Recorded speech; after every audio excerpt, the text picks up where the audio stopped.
So S நான் இவ்வளோ நேரம் ரெக்கார்டு போடாமல் உங்களுக்கு எக்ஸ்ப்ளனேஷன் கொடுத்துருந்துருக்கேன். ஆக்சுவலாக நான் ட்ரேட் எடுத்தேன், நான் எக்ஸ்ப்ளனேஷன் கொடுத்தேன், ஆனால் ஸ்க்ரீன் ரெக்கார்டிங் போட மறந்துட்டேன்.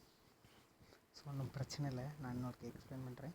ஸோ இது சண்டே மார்க்கெட் பார்த்தா உங்களுக்கு தெரியும். ஸோ நான் இந்த சார்ட்டை நான் சூஸ் பண்ணேன்.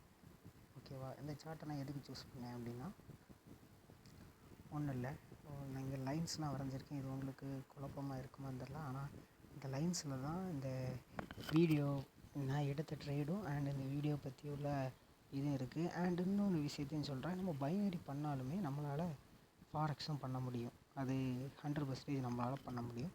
நம்ம இங்கே உள்ள ப்ரெடிக்ஷனையும் அங்கே உள்ள ப்ரெடிக்ஷனும் லைட்டாக கொஞ்சம் சேஞ்ச் பண்ண மாதிரி தான் இருக்கும். மற்றபடி மார்க்கெட்டோட நம்ம சைக்காலஜிலாம் எல்லா இடத்துலையும் ஒன்று தான்.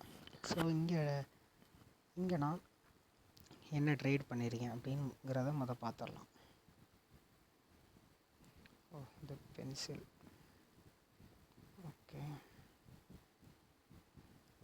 ஓகே நான் இன்றைக்கி பண்ண வேண்டாம்னு நினச்சேன். ஸோ இன்றைக்கி உள்ளே வந்திருக்கேன். ஸோ ஃபஸ்ட்டு ட்ரேடு ஹீரோ ஏயுடி இந்த ட்ரேடு.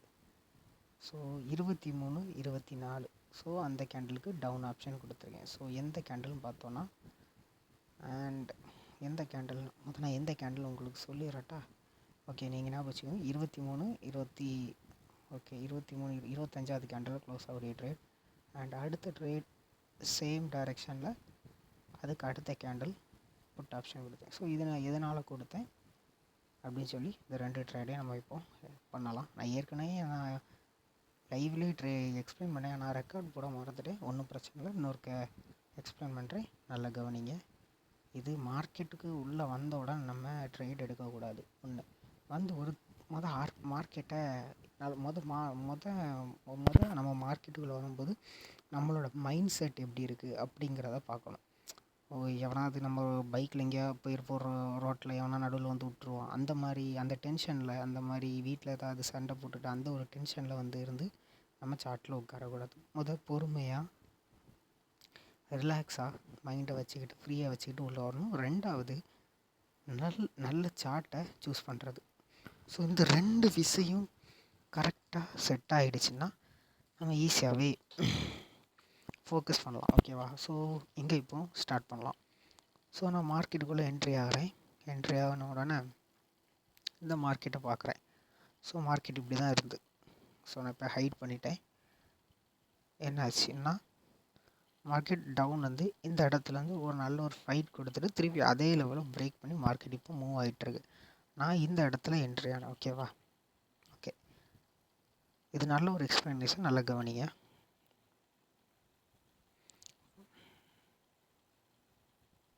ஃபஸ்ட்டு என்ன பண்ணுறேன் இருங்க, நான் லைனெல்லாம் தூக்கிடுறேன். ஒன் பை ஒன்னாக நான் லைனை ஆர்டர் பண்ணுதேன். அதுக்கப்புறம் உங்களுக்கு புரியுதுனால அந்த லைன்ஸ் வரைஞ்சேன். ஸோ நான் வரேன். ஃபஸ்ட்டு இந்த லைனை பார்க்குறேன். இந்த இடத்துலேருந்து ஒரு டீப் டவுன் இந்த இடத்துலேருந்து பையர் நல்ல ஒரு மொமெண்ட் கொடுத்தா. ஸோ இந்த லைனை நான் மார்க் பண்ணுறேன். ஸோ இங்கேருந்து பையர் என்ட்ரி கொடுக்குறான், திருப்பி இங்கேருந்து இந்த செல்லர் லெவலில் பிரேக் பண்ணுறான்.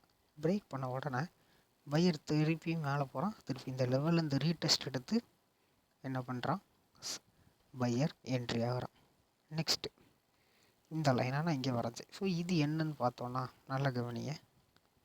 ஸோ இது ஒரு டபுள் டாப். அண்ட் இது என்னென்னா, செல்லர் மார்க்கெட்டை ரிவர்ஸ் பண்ண, அதாவது அவன் செல்லர் அங்கே ஒரு இன்ட்ரெஸ்ட்டை காமிக்கிறான், நான் மார்க்கெட்டை கீழே கொண்டு போகிறேன் அப்படின்னு சொல்லி ஒரு இன்ட்ரெஸ்ட்டை காமிக்க தான் இந்த பேட்டர்ன். இதுக்கு ஆப்போசிட் பேட்டர்ன் டபிள்யூ மாதிரி இருக்கும், டபுள் பாட்டம். ஓகேவா, புரிஞ்சிருக்குன்னு நினைக்கிறேன். அதுக்கப்புறம் இந்த டபுள் பாட்டம் பேட்டர்ன் உருவானோன்னா திருப்பி அதே லெவலில் பிரேக் பண்ணுறான். பிரேக் பண்ண உடனே என்ன நடக்குன்னு பார்த்தீங்கன்னா, 2வது லைன்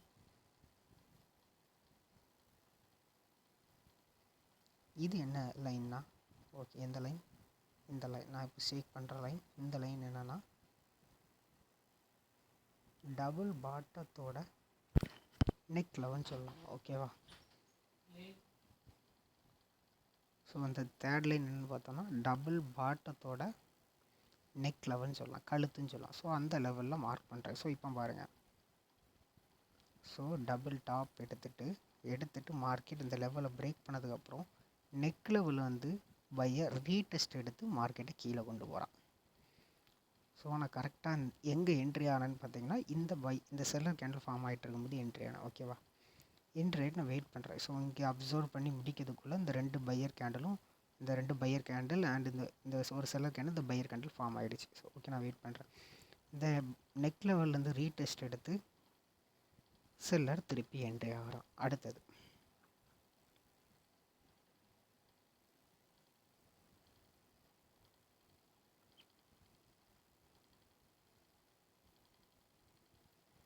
லேக் ஆகுது, ஒரு நிமிஷம். அந்த லைனை கரெக்டாக வச்சுட்டு ஓகேயா? ஓகே, இங்கே இருந்த கரெக்டாக அந்த செல்லர் இங்கே ஒரு ஸ்ட்ராங் செல்லர் என்ட்ரி ஆகிருக்கான். ஜூம் பண்ணிடுறேன். இதுக்கப்புறம் ஸ்ட்ராங் செல்லர் என்ட்ரி ஆகிருக்கான். இது நெக் லெவலில் இருந்து பையர் ரீடெஸ்ட் எடுத்து ஸ்ட்ராங் செல்லர் என்ட்ரி ஆகிருக்கும். ஸோ இந்த இடத்துல நம்ம அப்சர்வ் பண்ணிக்கலாம் செல்லர் நல்லா ஸ்ட்ராங்காக இங்கே ஃபைட் பண்ணுறான் அப்படிங்கிறத. அதுக்கப்புறம் இந்த பையர் எங்கேருந்து வந்தீங்க அப்படின்னு கேட்டிங்கன்னா, ஸோ இது இந்த மார்க்கெட்டோட லாஸ்ட்டு சப்போர்ட் லெவலாக எடுத்துக்கலாம். ஓகேவா? அந்த சப்போர்ட் லெவல் வந்து என்ன பண்ண அந்த ஜோனுக்குள்ளே வந்த உடனே என்ன ஆயிருக்கு, பையர் என்ட்ரியான பையர் அந்த லெவலில் க்ளோஸ் பண்ணியிருக்கான். ஒரு வேளை இங்கே இருக்க பையர் ஸ்ட்ராங்குனா என்ன பண்ணியிருக்கணும்னா, ஒன்று இங்கே ஒரு ஸ்ட்ராங்கான பையர் வந்திருக்கணும், அட்லீஸ்ட் ரிஜெக்ஷன் கொடுத்து ஒரு வீக்கான பையராவது வந்திருக்கும். ஆனால் இங்கே என்ன கேண்டில் வந்திருக்கு, அவனால் இந்த லெவலுக்கு மேலே போக முடியல. இன்னொன்று இங்கே ஒரு செல்லர் கேண்டில் வந்திருக்கு. அண்ட் நான் இது என்ன கேண்டலாக எடுத்துக்கிட்டேன்னா, ஸோ இந்த லெவலில் இருக்க பையர் இங்கே ஒரு கேண்டில் ஃபார்ம் பண்ணியிருக்கான். ஸோ அடுத்தது இங்கே செல்லர் என்ட்ரி ஆயிருக்கான். ஓகே, அதுக்கப்புறம் இங்கே யார் இருக்கா நல்ல ஸ்ட்ராங்காக, ஏற்கனவே இங்கே ஒரு double bottom break out retest திருப்பி ஸ்ட்ராங் செல்லர். இதிலே நம்ம புரிஞ்சிக்கலாம் செல்லர் தான். ஸோ அதனால் இந்த கேண்டலுக்கும் நான் என்ன பண்ணேன், புட் ஆப்ஷன் கொடுத்தேன். இதே இப்போது நீங்கள் ஃபாரெக்ஸ் எடுத்துக்கிட்டிங்கன்னா, நீங்கள் இந்த இடத்துல கன்ஃபர்மேஷன் எடுத்துருவீங்க. ஓகே, இந்த இடத்துல கன்ஃபர்மேஷன் எடுத்துருவீங்க. ஸ்டாப் லாஸை இங்கே செட் பண்ணிட்டு டிபியை இந்த லைனுக்கு கீழே அந்த லைனில் செட் பண்ணால் ஸ்கேல்பிங் வச்சு உங்கள் ரிஸ்க்கை மட்டும் கொஞ்சம் ஹையில் வச்சுக்கிட்டு நீங்கள் எடுத்திங்கன்னா ஈஸியாக ப்ராஃபிட் பண்ணிட்டு போயிடலாம். ஸோ பைனரி பண்ணாலும் ஃபாரெக்ஸ் பண்ணலாம், நானும் பண்ணியிருக்கேன். ஆனால் எனக்கு பைனரி பண்ணி பழக்கனால நான் இதிலே பண்ணிகிட்ருக்கேன். அண்ட் இதில் வந்துன்னா ஒரு 10 to 15 மினிட்ஸ் அனலைஸ் பண்ணால் போதும். அண்ட் அதில் கொஞ்சம் நான் எந்த ட்ரேடிங் மெத்தடையும் தப்பு சொல்லலை, அவங்கவுங்களுக்கு எது வருமோ அது. ஸோ நம்ம பைனரி பண்ணுறோம், நம்மளுக்கு பைனரி பண்ணாலும் நம்மளால் ஃபாரெக்ஸ் பண்ண முடியும். நீங்கள் அங்கேயும் போய் ட்ரை பண்ணலாம். ஒரு ப்ராப்பர் ப்ராக்டிக்ஸ் இல்லாமல் மணி இன்வெஸ்ட் பண்ணாதீங்க. எந்த ஒரு பிளாட்ஃபார்ம் இருந்தாலும் சரி, நாலேஜ் கெயின் பண்ணுங்கள், அதுக்கப்புறம் இன்வெஸ்ட் பண்ணுங்கள். ஓகேவா?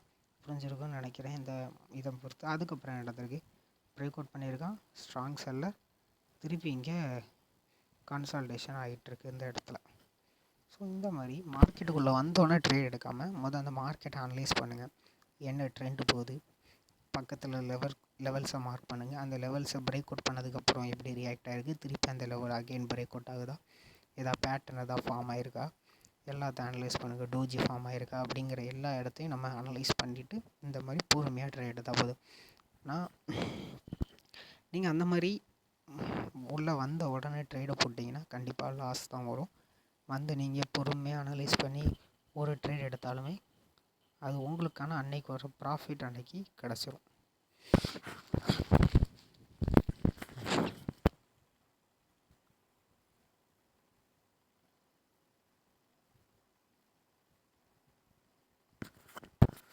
அதனால் டிசிப்ளினாக ட்ரேட் பண்ணுங்கள், பொறுமையாக ட்ரேட் பண்ணுங்கள். ஒன்றும் அவசரம் இல்லை, மார்க்கெட்டிங்கு ஓடி போயிடாது. அதே மாதிரி ஓடிஸை பிகினராக இருக்கவங்க நீங்கள் அவாய்ட் பண்ணிக்கோங்க. ஏன்னா சில நேரம் இங்கே இருக்க எரர் கேண்டில்ஸ்லாம் இந்த மாதிரி சடனாக இங்கே ஒரு பையர் வந்துட்டு அதுக்கப்புறம் செல்லர் ரொம்ப ஸ்ட்ராங்காக கீழே போகிற மாதிரிலாம் இருக்கும். நம்ம இங்கேருந்து பையர் ஸ்ட்ராங்காக தான் வந்துட்டுருக்கான் அப்படி இந்த செல்லர் கேண்டிலுக்கு அப்புறம் இந்த ஓடிசி மார்க்கெட்டில் இருக்கவனுங்க என்ன பண்ணுவானுங்கன்னா, புரோக்கர் என்ன பண்ணுவாங்க, இங்கே ஒரு ஸ்ட்ராங் பையரை க்ரியேட் பண்ணிட்டு அதுக்கப்புறம் செல்லர் மொமெண்டத்தை கொடுப்பாங்க. நம்மளும் இந்த பையர் கேண்டிலுக்கு அப்புறம் என்ன நினைப்போம், ஒரு நல்ல ஒரு பையர், இது ஜஸ்ட் ஒரு retracement candle and strong buyer, அடுத்த செல்லர் இங்கே தான் இருக்கான், ஸோ இது வரைக்கும் போகும் அப்படின்னு சொல்லிட்டு கேப் இருக்குது ஃபில் பண்ணுன்னு சொல்லிட்டு நம்ம கால் ஆப்ஷன் கொடுப்போம். ஆனால் செல்லர் ஸ்ட்ராங்காக பையரோட என்ட்ரியே எல்லாமே என்ட்ரி ஆகும். ஸோ இந்த மாதிரி நிறைய மேனிப்புலேஷன்ஸ்லாம் ஓடிசி மார்க்கெட்டில் நம்ம நிறையவே பார்க்கலாம். நீங்கள் வேணால் செக் பண்ணி பாருங்கள். உங்கள் அனலைஸ் கரெக்டாக இருந்தால் நீங்கள் ஈஸியாக கண்டுபிடிச்சிடுவீங்க அது எரர் கேண்டலாக இல்லையான்னு. ஓகேவா? ஸோ புரிஞ்சிருக்குன்னு நினைக்கிறேன். ஸோ புரியலைன்னா வீடியோ ஒன்று இருக்க பேக் போய் பாருங்கள். ஏதாவது டவுட் இருந்தால் கீழே போட்டு விடுங்க, நான் ரிப்ளை பண்ணுறேன். ஓகே, நெக்ஸ்ட்டு வீடியோவில் பார்க்கலாம்.